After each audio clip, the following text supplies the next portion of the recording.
How does a town surrounded by the ocean burn to the ground?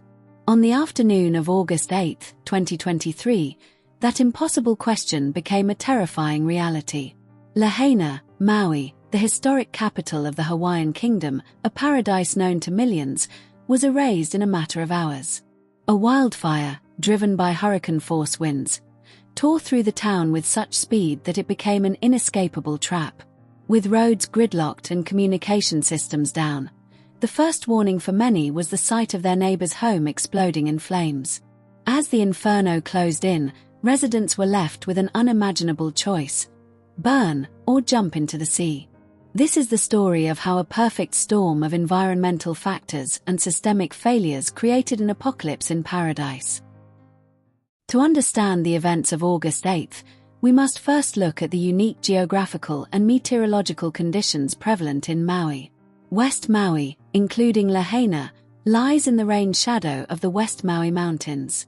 This natural phenomenon results in a significantly drier climate compared to other parts of the island, making the area inherently susceptible to drought conditions.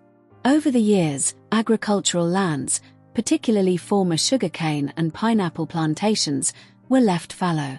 These abandoned fields rapidly became overgrown with highly flammable invasive grasses like guinea grass and bufflegrass. These non-native species are exceptionally well adapted to dry climates, growing quickly and then dying back to create vast quantities of highly combustible fuel. Scientists and fire officials had long warned about this increasing fuel load, identifying it as a critical vulnerability for communities bordering these wildland-urban interfaces. The combination of dry, windy conditions, prevalent during certain times of the year, and this abundance of tinder-dry vegetation created a volatile landscape, a powder keg waiting for a spark. As August 2023 dawned, an additional and critical factor entered the equation: Hurricane Dora. Though tracking far to the south of Hawaii, Dora was a powerful Category 4 storm, and its sheer size exerted a significant influence on the atmospheric conditions across the Hawaiian Islands. Its immense circulation pattern intensified the pressure gradient between its low-pressure system and a strong high-pressure system to the north of Hawaii. This meteorological setup acted like a wind tunnel, funneling extremely strong, dry winds directly over Maui. These were not typical trade winds; they were fierce, gusting to speeds reported over 60 miles per hour, and in some places, even higher. The National Weather Service had issued red flag warnings, the highest alert for fire danger, highlighting the potential for rapid fire spread. The convergence of severe drought, acres of flammable invasive grasses, and these extraordinary hurricane-fueled winds created a scenario of extreme peril, transforming the island's vulnerability into an imminent threat. The morning of August 8 began with chaos. At approximately 6:37 a.m., a brush fire was reported in Lahaina, in the vicinity of Lahaina Luna Road. The cause, later identified in official investigations by the Maui Fire Department and the ATF, was a downed power line. This line, operated by Hawaiian Electric, is reported to have sparked upon re-energization, igniting the dry grasses below. Fire crews responded to this initial blaze, battling the high winds that were already making suppression efforts difficult. By 9 a.m., a critical announcement was made. The Maui County Fire Department declared the fire 100% contained. For the residents of Lahaina, this message brought a collective, albeit temporary, sigh of relief. The immediate danger seemed to have passed. Fire crews, believing the situation was under control, reportedly departed the scene to address other flare-ups on the island, as the high winds were causing incidents in multiple locations. However, the winds continued to howl, and beneath the surface, a threat remained, unseen and underestimated.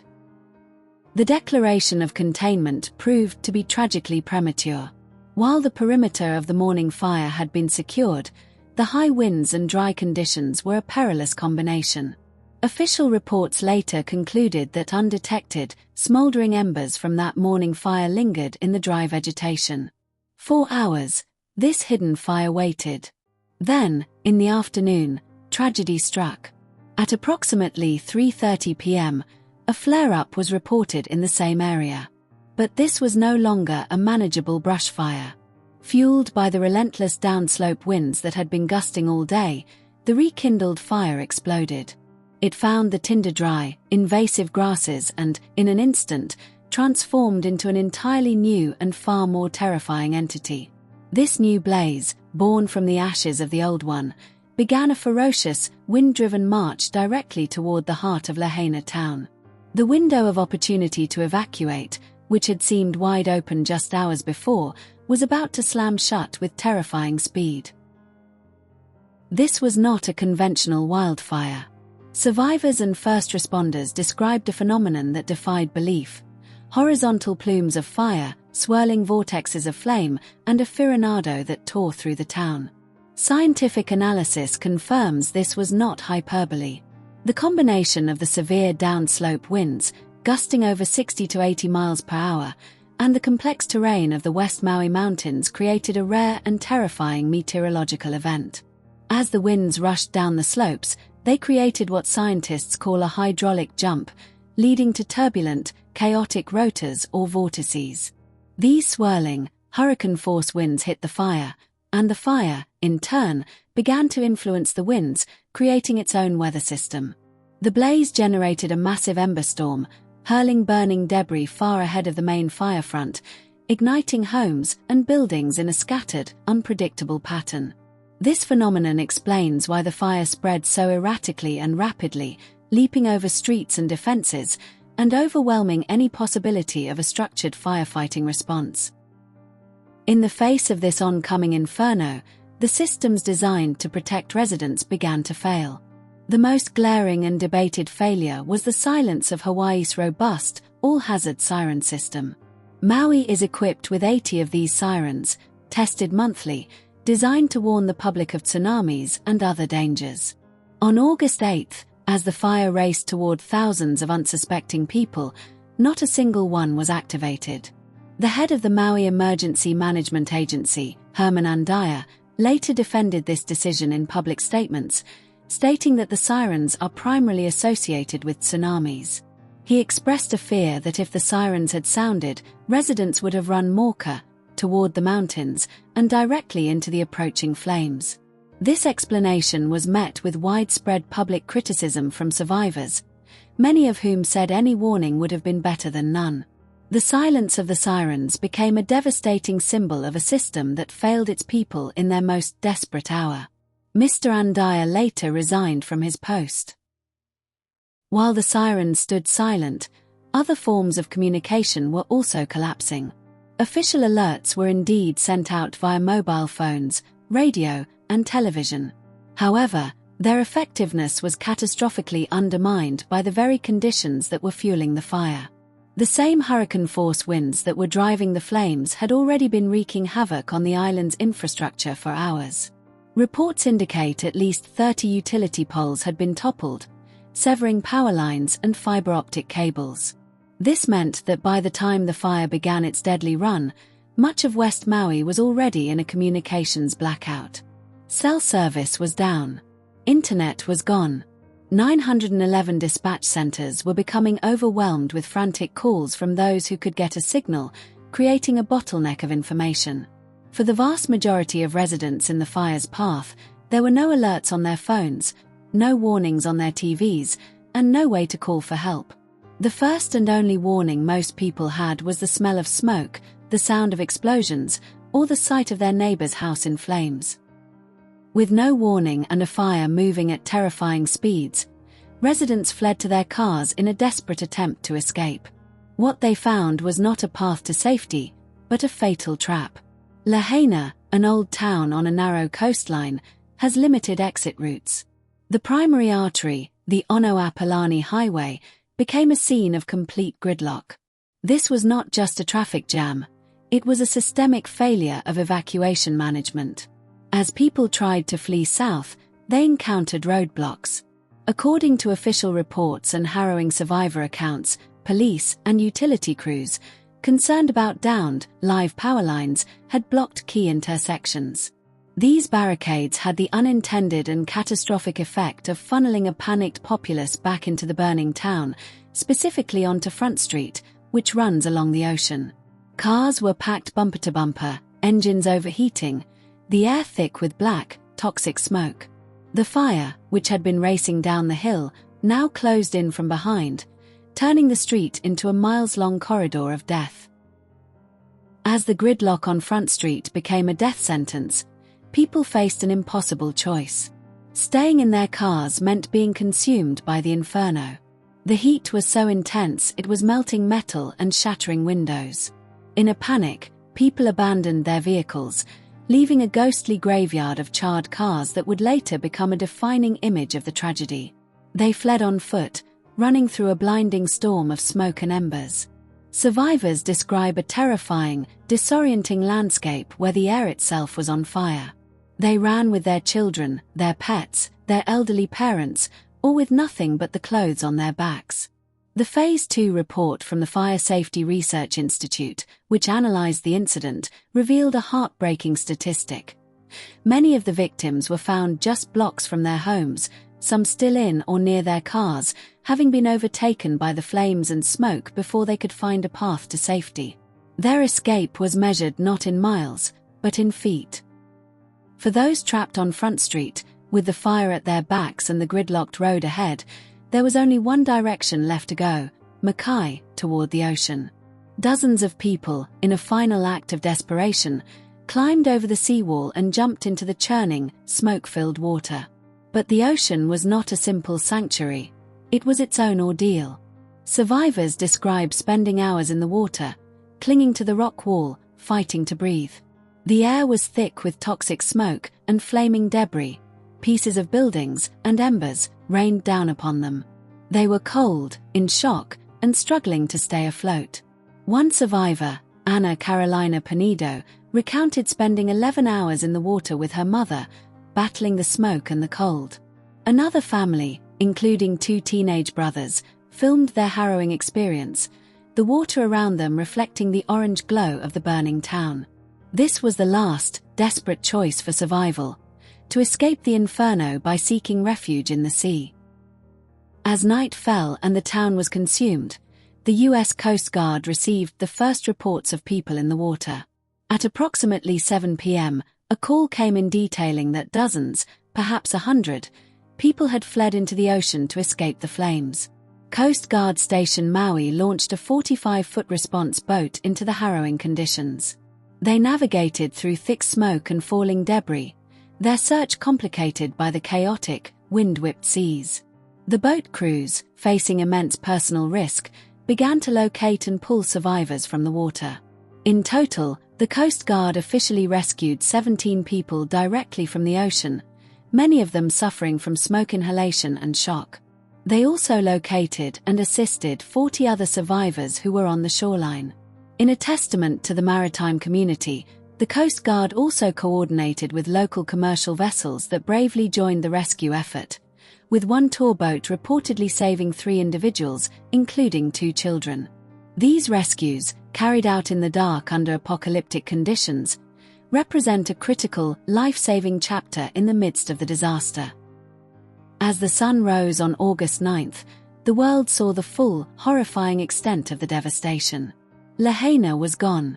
The vibrant, historic town had been reduced to a monochromatic landscape of grey ash, blackened rubble, and the skeletal remains of cars.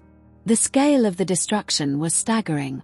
Official reports from the Pacific Disaster Center and FEMA would later confirm the numbers.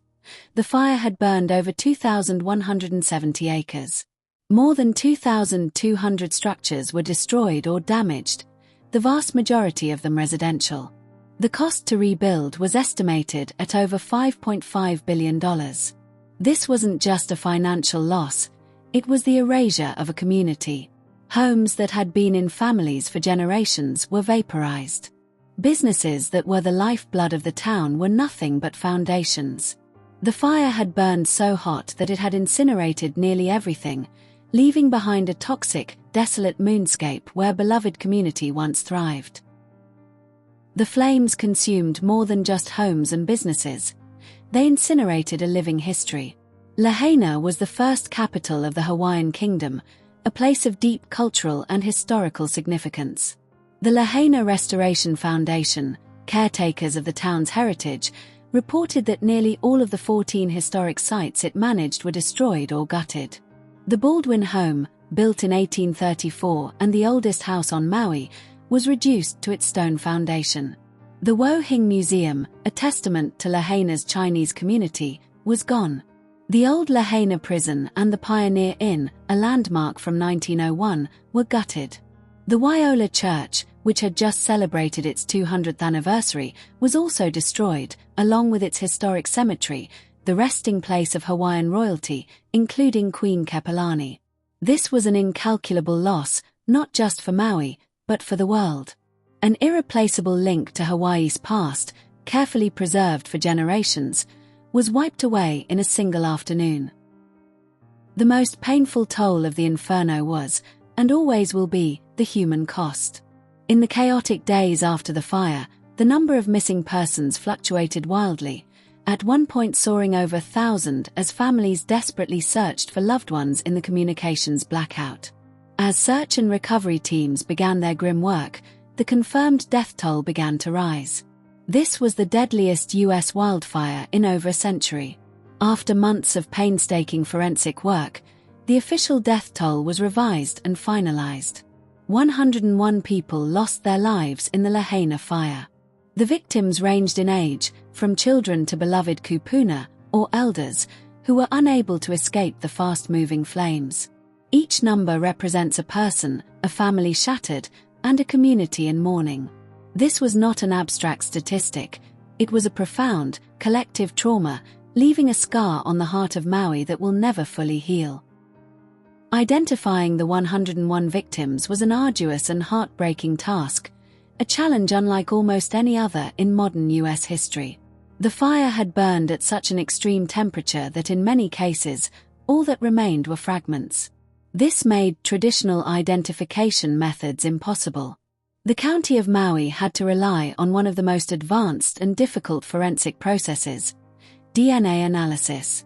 They called in experts from across the country, including forensic anthropologists and specialists from the U.S. Department of Defense's POW, MIA accounting agency, an organization with extensive experience in identifying remains from past conflicts. The process was agonizingly slow. Authorities pleaded with family members of the missing to come forward and provide DNA samples to be used for comparison. The initial death toll, once estimated at 115, was revised downward to 97 after DNA analysis revealed that some commingled remains had been counted as multiple individuals, before it finally settled at 101 as more victims were found and identified. In the center of the gray wasteland, one symbol of life stubbornly refused to die, the 150-year-old banyan tree. This massive tree, a cherished landmark that provided shade and served as the town's gathering place, was severely scorched. Its leaves were gone, its branches blackened. In the days after the fire, its fate was uncertain. But the community refused to give up on it. A dedicated team of arborists, landscapers, and volunteers immediately began intensive care. They watered its vast root system with thousands of gallons of water, aerated the soil, and fed it a nutrient-rich compost tea to promote healing. Then, weeks later, a sign of hope appeared. Small, green leaves began to sprout from the charred branches. A year later, the tree is showing significant regrowth, a vibrant green canopy slowly returning. The banyan tree, which had witnessed Lahaina's entire modern history, became a powerful, living symbol of the town's resilience and its determination to recover. The recovery of Lahaina is a monumental task that will take not years, but generations. The first step was a massive debris removal operation, managed by the U.S. Army Corps of Engineers, to clear 2,170 acres of toxic ash and rubble, a process that itself took over a year. The community now faces the complex challenge of rebuilding. The Ola Lahaina, Shaping Lahaina's Future Plan, a community-led initiative, aims to guide this process. The challenges are immense: restoring infrastructure, navigating insurance, providing stable housing for thousands of displaced residents still living in hotels, and balancing the desire to rebuild with the need to honor the past and protect the future. The process is fraught with difficult questions about who gets to rebuild, what the new Lahaina will look like, and how to ensure it is safer and more equitable than before. This is the long, slow, and painful work of remaking a home from the ashes. The Lahaina Inferno was a brutal wake-up call, exposing critical vulnerabilities that had been known for years. The 2014 Western Maui Community Wildfire Protection Plan had explicitly warned of the high fire risk to Lahaina, particularly from the fallow, grass-filled agricultural lands. In response to the disaster, this plan has been updated, and new, urgent initiatives are underway. The Wildfire Risk Reduction and Mitigation Project is a key part of the recovery, focusing on creating green breaks or fire breaks at the wildland-urban interface, the dangerous border between the town and the flammable grasslands. This involves strategic planting of fire-resistant vegetation and clearing invasive grasses. There are also extensive plans to harden infrastructure, improve emergency communication networks, and ensure that multiple, clear evacuation routes are always available. The lesson is clear: future-proofing Hawaii against fire is not just a matter of response, but of proactive, aggressive, and sustained prevention. Lahaina, the physical town, was destroyed in a matter of hours. But Lahaina, the community, endures.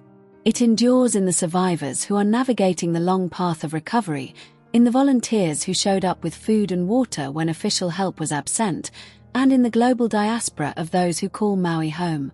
The banyan tree's new leaves are a testament to this spirit.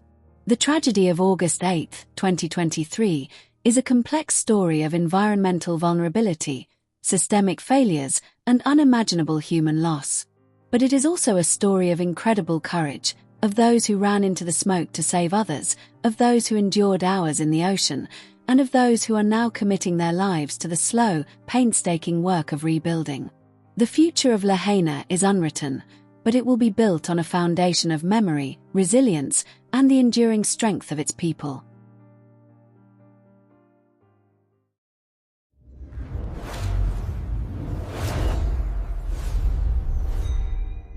Before you go, take a moment to reflect on the profound insight gained from this factual narrative. The lessons embedded in the official reports are vital for future preparedness. We invite you to join the discussion below. After examining the confluence of factors, what is the most valuable perspective you gained? We rely on your thoughtful comments to elevate the quality of this platform. If you found this objective analysis valuable, please support our work by liking this video and subscribing to Stratum Logic. Thanks for digging deeply with us.